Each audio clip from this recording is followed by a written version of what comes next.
Now, with the Morning Magazine, here's Carl Hilke. Good morning, everyone, and welcome to Morning Magazine for this August 28th, 2019. I have your guest host, James J. Maloff, in, and I am going to be joined in part two by Pam Ross and Stephanie Hartman from the ODC. In part one today, we have joining us Wood County Board Chairman Doug Machon. And Doug, good morning to you. Hi, James. How are you? I'm all right. How are you doing? Pretty good. Hi, Kev. Hey, and we wanted to right away say hello to Kevin in Wisconsin Rapids Media. Thanks for joining us, guys. We appreciate you. Doug, to kind of start things off with, first up, I know that as we wrap up August here, we were just talking about this a little bit, that the first week of September, the first week of any month is a busy week for you guys. Mm-hmm. I thought one of the things we could do kind of is give it a little bit of a day in the life, a little bit of, what it's like in that first week, or what it's really kind of in your position, and people in your position. Well, for the county supervisors, and myself in particular, the first week of the month is always quite busy because that's when all of our standing committees have their perennial meetings, so to speak. All the major committees, HERC, JNL, SEED, Executive, all meet. So whatever is developed in the course of the month from their last meeting comes to the agenda for that following month. And some of those agendas can grow quite a bit in a month's time, depending on how active those committees are and what subjects they're dealing with. So I know executive, we're in the middle of budget time. The departmental budgets have been turned into the finance director Monday of this week. So we will be in the process in the next month of analyzing those budgets, approving those budgets within the committees, within the standing committees, as well as then bringing them forward to executive for final approval for the entire comprehensive county budget, which will be shared with the constituents and full county board in November. So you have, of course, your the Human Resources Committee coming up. You have got a Common Council meeting, getting set up for these things. Do you have to do? Are these the kind of meetings where or committees where you do a lot of prep beforehand, or you come in and you're taking in information? Well, for myself, with the exception of executive, which I control the agenda for the executive committee meeting. So of course I'm aware of all those topics and have been involved in one degree or another with every topic that's on the agenda, whether it be through a department head that's going to bring forward or discuss that topic. If it's an HR discussion, then I will probably have been in contact with our HR director regarding those agenda items. The same with our facilities manager. And it works kind of the same in every other committee where the chairman is probably deeply involved with all those agenda items. I try not to get involved with other committees because that's not my place. I sit in on those meetings so that I have a general information regarding what they're working on, and sometimes have discussions with those individual chairmen regarding items, because a lot of times those items will come back to executive or be conjoined with executive on resolutions that go before the full county board. Okay, thanks. I appreciate that. Yeah. Now, I know that it's not all, sometimes you can mix business and pleasure a bit, and have some a good time and good conversation. You just did that at Coffee with the Chamber? Mm-hmm. I did. I just came from a very informational meeting at Coffee at the Chamber, which is an event they do occasionally, and then they have a guest, and this morning's guest was Jeremy Sickler, the airport manager, which has a lot to talk about. Of course, the transportation and the travel that's taken place, the increase in visits and at the airport has increased dramatically over the last 3 years. And there probably is some prospect for probably some more increased travel. We're going to be bringing in bigger jets there now. We have the ability to bring in bigger jets. We're going to have a hangar in 2020, which is exciting, and that's going to allow us to take care of people that are very particular about their jets, which is going to expand our opportunity to have more jet travel into that airport, as well as the economic impact that it brings. And so that's exciting stuff.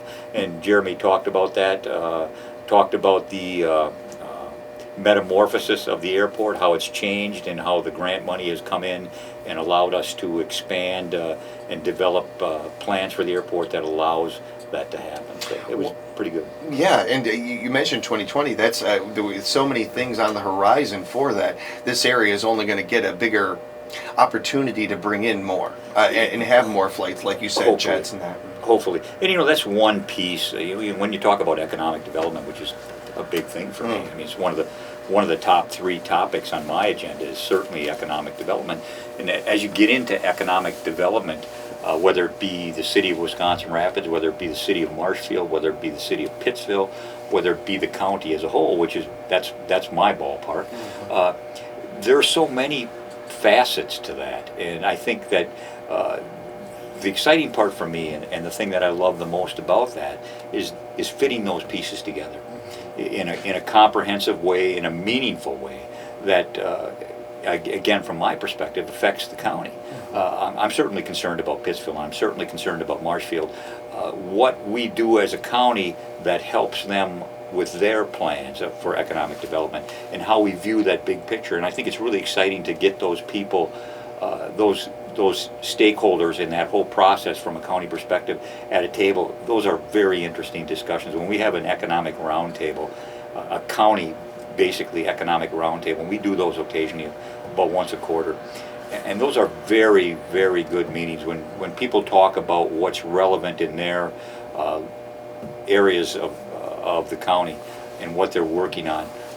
I tend to take that information and try to see how it fits in the big picture and what we can do to help them. That's exciting stuff. And I think it can be at times complicated stuff. You don't always get it right. You certainly hope that you do. I think we have come to a place where probably somewhat universally in the county, we've decided that placemaking is a thing to do. As you look at millennials and the demographic that's going to lead and be this county in the future, the things that resonate with that demographic, we have to be in touch with that.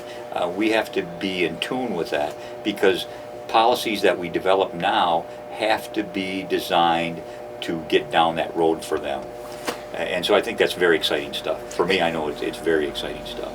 Especially those meetings you were talking about. I'm with you. That's got to be a really interesting and very exciting kind of opportunity to be a part of something like that. And one of the things too that comes out of what you were just saying there to me is that for a lot of people, they think, okay, well, we want more jobs, we want more money in this area, so just bring in such and such big business. And it just isn't that simple. It isn't really that. It does not work that way. I'm glad to hear you say that. And I feel like, and especially we're talking millennials, but we're also, even my generation, happen to be the kind of people that want things instantly. And this is not one of those things that is like that. Much like a lot of things that we're doing in this area, it takes work, it takes some time, and it takes some perspective and patience too. I think so, and the funny thing about that is you don't have a lot of time. Right. When you look at the analytics coming down on Wood County in particular, and you may have heard me say this before, but when you look at the projected analytics for the demographics of Wood County in the next 10 years, next 20 years, they're not pretty. Yeah. And so we can either get on a horse and start riding now, or we can shoot the horse in 5 years, because it's not worth it anymore. Yeah. So I think that what you have to do is you have to be aware of what's happening. Placemaking is a good idea. I think that what's happened in Marshfield, I think Marshfield is good at it. I think what's happening in Wisconsin Rapids with what the city's established with the riverfront renewal, something as simple as the Grand Avenue redesign. Millennials don't chase jobs. You mentioned it. You can bring in an employer that wants to employ 200 people. That doesn't mean that 200 people are going to come to town for those jobs, because they may not be interested in living here. So it has to be a place where they want to live. And everything moves so quickly these days, everything, including placemaking.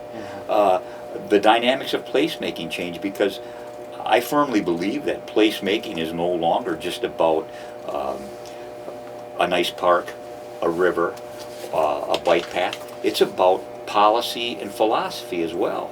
And I think that millennials look at those things as being important. Something as simple as resiliency from the storms we've just had. If you have a business in Wisconsin Rapids, or if you're thinking about bringing a business to Wisconsin Rapids, and this climatic chaos that we experience now from these more intense storms that have become almost an annual tradition, or flooding is no longer just a springtime event. We have floods in February now. Yeah. So if you're thinking about an area to relocate, you want to go somewhere that they recognize that and they're prepared. They have policies. They have procedures in place.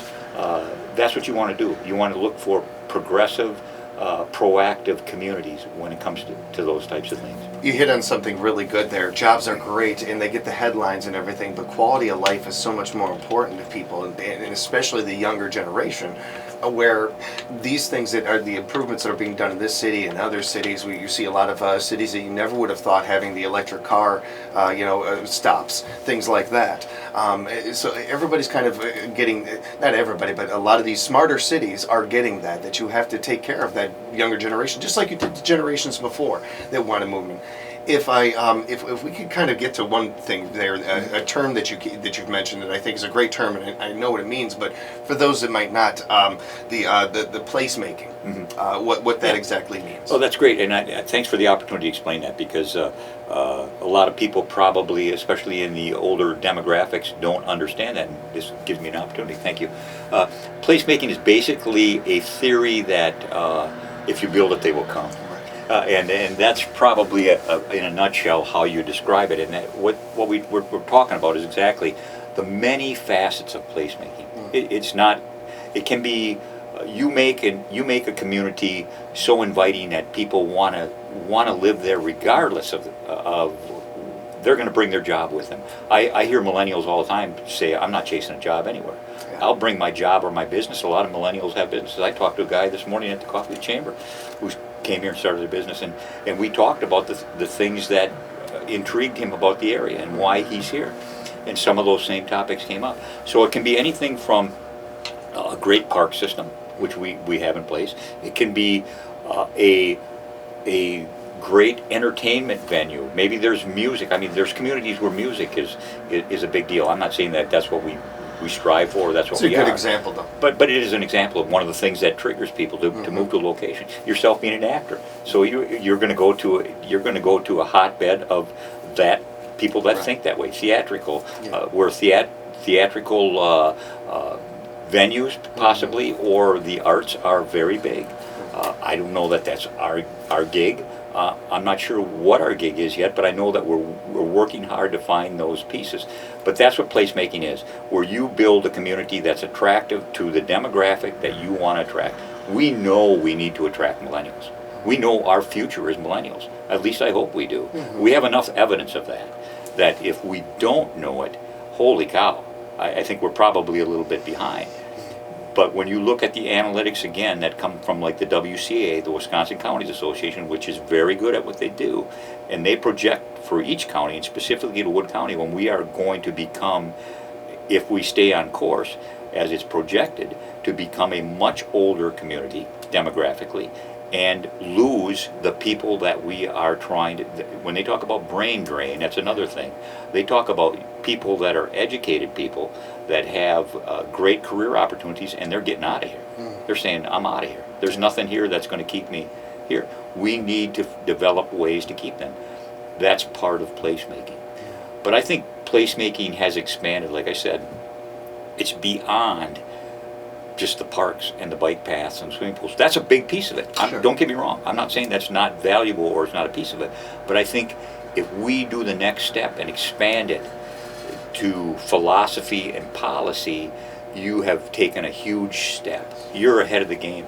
There's cities in the Midwest that are on the Great Lakes that are now recognizing that there's an evident move away from coastal areas on the continent. Why? Because of rising ocean levels. Yeah. So if you're a person in California that's historically, your family has lived on the coast of the Pacific Ocean, and you are now aware that you may not be able to continue down that course historically, what are you going to, and you're looking to relocate, what are you going to do? You want to be by water, right? we have the Great Lakes. Yeah. I mean, that's like the ocean. I have a place near Lake Superior, and I know what it's like, Yeah. and I know what type of people move there. We have cities, progressive cities in the Midwest that are on the Great Lakes that are now advertising themselves as the epicenter of continental migration. Yeah, I've noticed that. New terms all Yeah. around there. We have to adjust, right? We have to Absolutely. adjust, and we have to adjust quickly, because there's no time to. I mean, you can take the time, and I don't want to overemphasize this, but you can think about something until it's no longer relevant for you. Absolutely. Or you can recognize a good idea, and like you hear me say it a million times, jump on that horse and whip it and ride it. And that's the world. Unfortunately, that's the world we live in. Whether I've had I'm talking to the mayor or somebody in his cabinet, I'm talking to you, anybody in these positions, you guys all seem to get it. And it is such I know from talking to listeners, I'll just say personally for myself, that makes me feel better about our future. Doesn't mean that there isn't still work to be done, certainly, but just being awake, just being aware of a situation is a humongous first step that so many communities are not doing, because a lot of the things that you're talking about, they're not even there. They're not even close to that, and we don't want to get left behind. We don't want. We've seen that happen in other towns. We've seen it happen in other communities. This area deserves much better than that. It's nice to hear that you guys, in these positions, are certainly aware of that and care about it. You're doing what you can. I appreciate that. What? And a good example of that is when we started down with our solar initiatives, which is one of those things in placemaking that millennials relate So to. hit on that, yeah. Absolutely. And number one, when I talk to millennials, they look at me kind of funny, and they'll say, "Boy, it's unusual to hear a guy of your age talking about that." I tell them, "Why would that be funny? I have grandchildren. You have children. There you go. If I don't care about the future of your children or my grandchildren, I'm not doing my job, and I probably shouldn't be where I am." Right on. Yeah. So I think that's kind of organic in a way, or at least it should be. Another example of what you said is that when we began down the road of our solar initiatives, we were in line to be one of the leading counties in the state of Wisconsin. We've since been passed, and it's in a very short time. We're probably not going to be the second or third county to do solar smart initiatives anymore. There's people that have, bam, they're not waiting around. So I think in order to maintain that advantage as far as publicity or public relations or placemaking, that part of your puzzle, again, there's not a lot of time to think about these things. If you can identify, if you can look at good analytics and see evidence-based things that you can use, then you need to go. You need to go. I wanted to make sure we've got about 5 minutes left with Wood County Chairman Doug Machon, and time just flies with you, Doug. I did want to touch on Moody's though with you. Oh, yeah, good point. Yeah, in fact, that's a great point. As soon as I leave this radio interview, I have a conference call with Moody's, which is a bond rating firm. They are going to rate the county give us our rating for our bonding initiatives for the bonds that we issue, and of course we want a high rating there. I think a good indicator of where we're going as a society when we talk about the things that we've talked about here this morning is that Moody's recently purchased a company. It's called 427, and they are a climate analytics and policy firm. And my first question, wow, holy cow, what's Moody doing with that? Yeah. Well, you know what? Moody talks about financial liabilities and how it affects bond ratings. So if they're buying stuff like that, they're looking at communities to see how well they are set up for resiliency for climatic events, like the storms that have become almost perennial or annual for us now. So they want to know that you're set up policy-wise to take care of those things and that you can get back on your feet very quickly. At least that's my perspective. Why else would you do it? So it also tells me where they're going to be looking at what are some of the criteria maybe changing for ratings as your preparedness for those types of things. Are they up to standards? And are they accurate? So I think that's a very interesting fact. Yeah, and it's something that I don't know if a lot of people even know about, as far as, especially with the bonds and everything. Yeah. Because everybody borrows. That's one thing that's probably not going to change for a while is that municipalities, counties are borrowing money at probably a greater rate than they have historically been doing. Well, it's kind of like this, and it was refreshing to hear this from a lot of people. Again, with the mayor, and we were talking about a number of things. One of the things we talked about was having to prioritize, and things come up. We didn't expect the storms to be as bad as they were. We had to adjust. So we wasn't able to maybe take care of as much of the asphalt as they wanted to. They had to siphon some of that into, storm preparation help and all that. But we all get that, and we adapt. So when it comes to any of these kind of things, these businesses or Moody's or anything, it is all about that. It is kind of adjusting to, okay, well, we have this new information. How are we going to assess it? If you're not prepared, it's certainly going to cost you more than if you are, and that affects the bottom line. And anybody, whether it be the mayor, whether it be myself, or whether it be the governor, when you're looking at your budget and you're looking at the bottom line, everything impacts it, and you're certainly aware of all that stimulus that does impact it, and how you prioritize that is critical. Absolutely. Well said. Doug, we've got about a minute left here. Is there anything you wanted to touch on before we let you go? No, I just, I'm looking forward to getting the budget out, to seeing what we do. I'm looking forward to some initiatives that are coming before the executive committee this month that I think will be exciting, and to the public, hopefully. And I did want to say hi to Carl. I know he's listening. Hope things are going well for him, and we're certainly thinking about him and keeping him in our thoughts and prayers. So you make sure when you talk to Carl, he knows I'm not breaking the show. Everything's right where he left it. Everything. I will do that. And the next time we'll do a show just about talking about like detectives. We'll just talk Columbo and Sherlock. And all that would be fun. That would be fun. But great talking with you, Doug, always, and I look forward to being able to talk again. My pleasure. Speaking with Wood County Chairman Doug Machon, and big thank you to him and our Wisconsin Rapids Community Media, Kevin, and you guys over there. Thank you for joining us. We will be back in part 2 with Pam Ross and Stephanie Hartman from ODC right here on Morning Magazine, AM 1320 WFHR.